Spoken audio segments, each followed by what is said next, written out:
तुम्हाला ठाणे ते नाशिक किंवा नाशिक ते ठाणे जायचं असेल तर प्रवासासाठी तर तुम्हाला विचार करूनच घराच्या बाहेर पडावं लागणार आहे। याचं कारण म्हणजे गेल्या काही दिवसापासून सतत पडणाऱ्या पावसामुळे ठाणे ते नाशिक या खारेगाव पट्टा असेल या भिवंडी या भागामध्ये मोठ्या प्रमाणात वाहतूक कोंडीचा सामना वाहनधारकांना करावा लागत आहे। या ठिकाणी अर्धवट असणारी कामं तसेच दुसरीकडे पावसामुळे पडलेले खड्डे त्यामुळे मोठ्या प्रमाणात वाहतूक कोंडीचा सामना वाहनधारकांना करावा लागत आहे।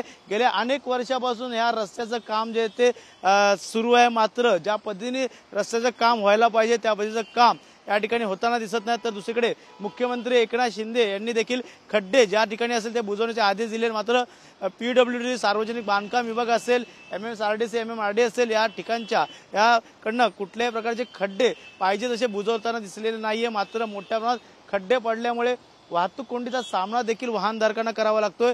या ठिकाणी पाहू शकतो भली मोठी रांग जी आहे ते खारेगाव टोल नाक्या परिसरामध्ये लागलेली आहेत आणि या ठिकाणी खारेगाव ते नाशिकच्या दिशेने जाणारे जे जड आणि अवजड वाहनं देखील यामध्ये गेल्या काही तासापासून जे ते अडकून पडलेले पाहू शकतो। मोठ्या प्रमाणात वाहतूक कोंडीचा सामना या ठिकाणी करावा लागतो। तसंच मोठ्या खड्ड्यांमुळे दुचाकीचं देखील अपघाताचं प्रमाण या ठिकाणी वाढलेलं आहे। त्यामुळे या भागामध्ये बघायला तर हा नाशिकचा महामार्ग आहे आणि याच महामार्गामध्ये अनेक लोक जे ते दळणवळण करत असतात। मात्र या ठिकाणी या रोडवरती ज्या पद्धतीने बघायला गेलं तर गेल्या काही दिवसापासून पावसामुळे मोठमोठे खड्डे पडलेले आहेत। मात्र दुसरीकडे अर्धवट असलेल्या कामाचा फटका देखील सकाळ दुपार संध्याकाळी वाहनधारकांना करावा लागतो। पाहू शकतो या ठिकाणी भली मोठी रांग जी आहे ते टोल नाका परिसरात ते भिवंडीच्या दिशेने लागलेली आहे। त्यामुळे नक्कीच सकाळच्या वेळेस या संध्याकाळच्या वेळेस कामावरती जाणाऱ्या या परिसरात राहणाऱ्या लोकांना या खड्डे आणि वाहतूक कोंडीचा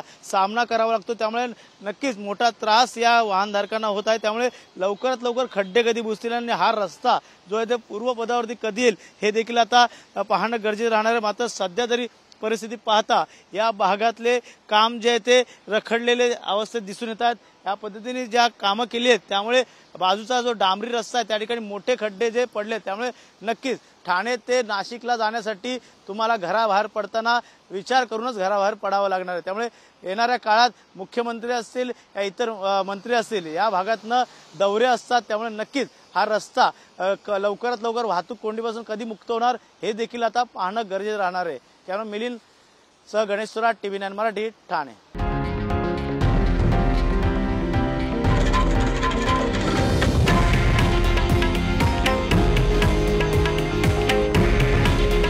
हे आहे देशातील नंबर 1 न्यूज नेटवर्क आणि आपण पाहत आहात TV9 मराठी। काळजी तुमची, हित महाराष्ट्राचं।